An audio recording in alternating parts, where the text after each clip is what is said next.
আসসালামু আলাইকুম। এখন আমি একটা গল্প পড়ব, শিকারী কুকুর। গল্পগুলো আসলে পড়া হয় না।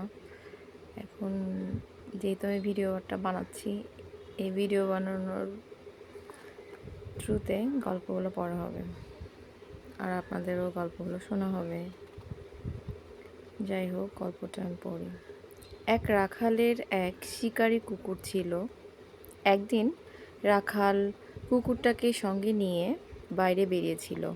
হঠাৎ শিকারী কুকুরটা একটা খরগোশকে পাশের একটা ঝোপের মধ্যে দেখতে পেল। আর দেখা মাত্রই শিকারী কুকুরটা তাকে তাড়া করলো এবং খরগোশও কুকুরকে দেখতে পেয়েই দিল ছুট। কুকুরও ছুটছে, খরগোশও ছুটছে, খরগোশও ছুটছে, আর কুকুরও ছুটছে।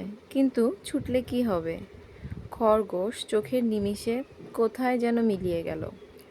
রাখালটি দাঁড়িয়ে দাঁড়িয়ে এতক্ষণে সব দেখছিল।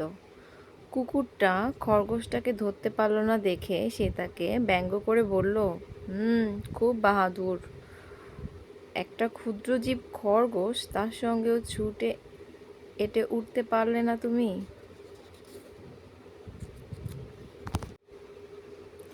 কুকুরটা এই ঠাট্টা হজম করে হেসে উত্তর দিল, ভাইয়া, বুঝলে না তো, খরগোশটা ছুটছিল প্রাণের দায়ে, আর আমি ছুটছিলাম শিকার করতে। তাই এই দুই রকম ছোটায় বড়ই তফাৎ। তো এখান থেকে উপদেশ হচ্ছে, শিকারের প্রয়োজনের চেয়ে প্রাণ রক্ষার প্রয়োজন অনেক বেশি।